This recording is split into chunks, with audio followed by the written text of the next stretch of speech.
Good morning, everybody. Happy Sunday. Welcome into 104 through the fans pre-game live. We got Cecil, Andrew Mason in Nashville, Rachel Veal hanging out with you as we'll take you up till 11 a.m. when the Broncos will take on the Titans. Mace, we'll start with you since you're only going to be with us for a few. Any new updates since you're in Nashville? Well, I mean, we got the inactives, of course, about an hour and a quarter ago. And there's one running back inactive, and that's Marlon Mack. It's not really a surprise because usually teams activate only 3 running backs on game days. Chase Edmonds acquired in a trade last week. Marlon Mack is the odd man out. We'll see Melvin Gordon start. At fullback, with Andrew Beck, of course, out because of the hamstring issue. In pregame warmups, the Broncos had Eric Saubert working at fullback when they went into an I formation. So you had Tomlinson at tight end, and then you had Saubert lining up at fullback. So we'll probably see quite a bit of that from time to time. Nick Benito, who was ill on Friday, he looks good to go. He's gonna start him and Jonathan Cooper on the edges. And Calvin Anderson's going to start at left tackle in place of Cam Fleming, who was ruled out yesterday. So that's kind of what we're looking at right now. A long injury list right there. Hopefully everyone is better and up to par. What you've seen out of Nashville so far, have you noticed anything on their end? I mean, not really, no. I mean, I was looking more at the Broncos alignments and the Titans alignments. Pre-game, of course, we know Jeffrey Simmons is out, Bud Dupree is out, Monty Hooker is out, Zach Cunningham is out. That's 4 defensive starters. Justin Simmons, of course, out for the Broncos.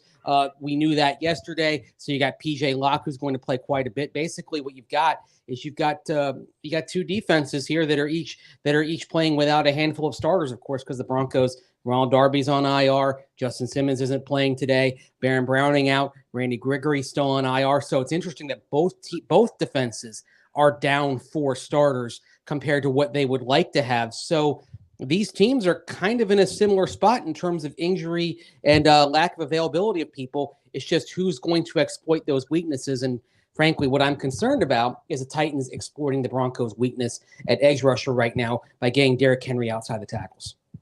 Yeah, for sure. And then they also have 2 quarterbacks that are averaging 1 passing touchdown per game. So definitely something to keep an eye on. Mace, appreciate you hopping on with us. Thank you so much. And safe travels back here to Denver. Hopefully the Broncos able to get a win.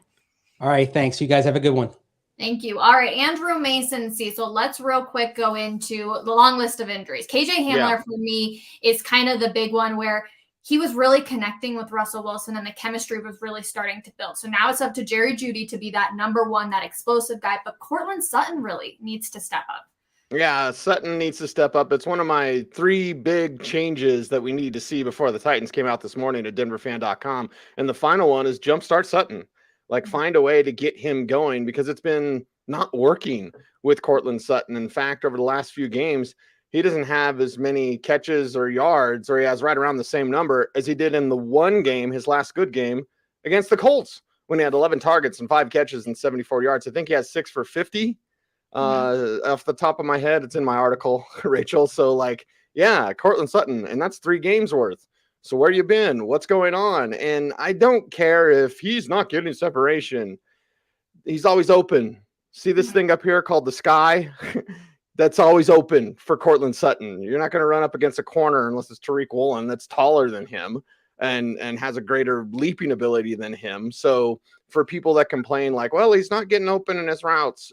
Okay, fine. Did he ever really get that open? Was he ever known for the, ankle breaking route running? No. So throw it up to the big man. Use him differently. And you even have to jumpstart him the way the Broncos did Demaryius Thomas, God rest his soul, because DT was the type of player like they would go to him early. They'd get him that wide receiver screen that we all know and love. And then Demaryius was charged up. He was ready to go, right? And it was one of those easy pitch and catches, get him in the flow of the game. I think you need to find a similar play. I tagged it as in-breaking routes, not a wide receiver screen, because those don't seem to work real well for this team. But some of those in-breaking routes for Sutton, the downfield stuff will be there. The red zone stuff should be there. But have some in-breaking routes where he can, charge vertical, stop, cut inside. I think those are the type of routes to really get Courtland Sutton going and then open up the other concepts that he can be utilized in. And start them early. I don't want to go going into the third quarter where they're down, and then you're really going to have to start using them. So I think start those guys early, build that chemistry early, get this offense rolling through the air. Justin Simmons is also going to be out. How big of a drop-off is it really, though, for this defense going from Simmons to PJ Locke? It is a drop-off, but it's not that big. Not as much as people would think. And I say that with all due respect to Justin Simmons. We all know he's the greatest safety in the game, or among the top 5 if you want to be picky or whatever. But like, yeah, Justin Simmons is a really good player, and PJ Locke's not that bad. It's the same thing I would say with Caden Stearns. That young man's put together some good tape this year. PJ Locke's done the same thing. He's not going to have the veteran savvy, obviously, as Justin Simmons, so there will be some mistakes. But when I look at the physicality of the position, when I look at the range that's necessary to play that position, he'll be able to do some Justin Simmons-like things. And I don't think he should be a target of the Titans. I think the target of the Titans is going to be Nick Bonito, but I don't think it's going to be PJ Locke today. So losing Justin Simmons does come with a sting, obviously, great safety. But having a PJ Locke, having those type of reserves, like their safety position, they've got 2 young players, Caden Stearns and PJ Locke, that honestly one day could be starters. The Titans don't have a very strong passing game either, so hopefully the backfield won't be too bad. Or excuse me, the secondary. Yep. Thank you. I could not think of that word for a second, but it's because I was going straight to what you said with Nick Bonito and Bradley Chubb. Again, Bradley Chubb's first game, and not with the Broncos. How big of a drop-off is it going to be there with King Henry coming at them? Yeah, and that's the thing. That's the difference maker, is because Bradley Chubb's 270, okay? And Bradley Chubb could set the edge. I don't think he was magnificent as an edge setter, but he wasn't bad at it. You know what I mean? And you didn't want Bradley Chubb. He was there to rush the passer. So is Nick Bonito, but at least Chubb could set the edge. Bonito won't be able to do that. 1, he's 240 at best. He's pushing for 240. And 2, he's a rookie. Like, you're going to see the rookie, you're going to run at him all day. And you're going to run to the boundary, and you're going to force him to make mistakes because he's going to want to get after the quarterback. If you get too far upfield, you create a rushing lane right underneath you. I would advise Bonito today, and hopefully Jair Evro's doing this, like, you kind of mush rush. Some people get offended when you say like mush rush because you're just kind of going as deep as the quarterback. You don't ever try to swing around him, as we see often on those outside pass rushers. They love to swing around and get the quarterback from the backside. When you mush rush, it's about discipline. It's about just going as far as the quarterback drops back. Don't go a step further and then squeeze. I think if they did that, that would prevent those larger rushing lanes from opening up. Let's say on some sort of draw play, maybe it's a pitch toss, something like that to Derrick Henry. But even if it's straight up out of the I formation, Derrick Henry running right at you, that'll be a test because Henry outweighs Nick Bonito. And that's if they were one-on-one. So you're going to have an offensive tackle and Derrick Henry running at you. If you're Nick Bonito, you're going to be in for a long day. The Broncos better be ready to match this physicality coming from the Titans. The Broncos have struggled when offenses have gone wide. Do you anticipate the Titans to go wide?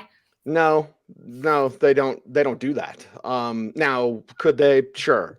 Will they have some packages together? Sure. Have they studied film about the Broncos like everyone else and know that wide formations bother this team? Yeah, sure.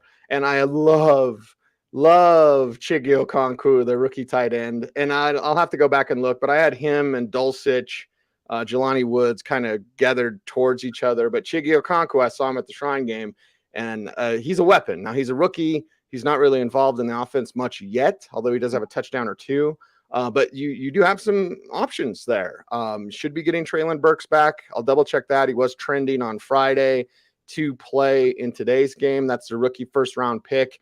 He's not Deebo Samuel, who everyone compared him to, but he does have talent and skill after the catch. You have some veterans there, Robert Woods, Nick Westbrook-Ikhine. So you have all these different options. So you could, if you wanted.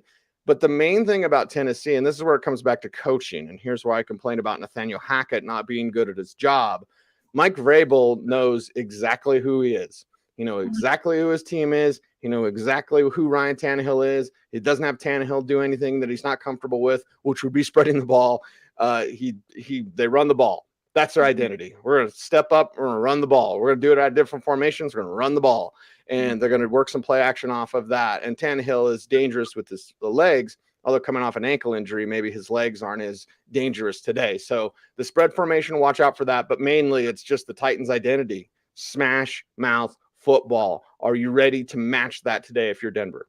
Oh, gosh, I'm not sure. Okay, I did see a comment on here saying, I expect a lot more trick plays. With wristband, I've decided I'm going with wristband. I accidentally called it this morning. Wearing the wristband on him, Russell Have Wilson. you trademarked that yet? Because that's fantastic. Thank you. I accidentally said it, and then Matt Smith was like, you need to keep that. And I was like, you're right, we do. Anyways, we're calling it wristband. Are we expecting more trick plays, or are we expecting it to maybe go back to the basics when we see the play calling today? Yeah, and I think the thing about the Titans' 4 starters and Zach Cunningham, yet another one of these inside linebackers I wanted the Broncos to draft. The dude was a stud in college, and second-round pick off the top of my head. So it's not like you had to spend a premium pick on him. Like, he was an absolute stud. And guess what he's been in the NFL for the Texans and the Titans? He's been a stud inside linebacker. You can straight up run the ball. I don't think you need the trick plays. Trick plays show an air of desperation.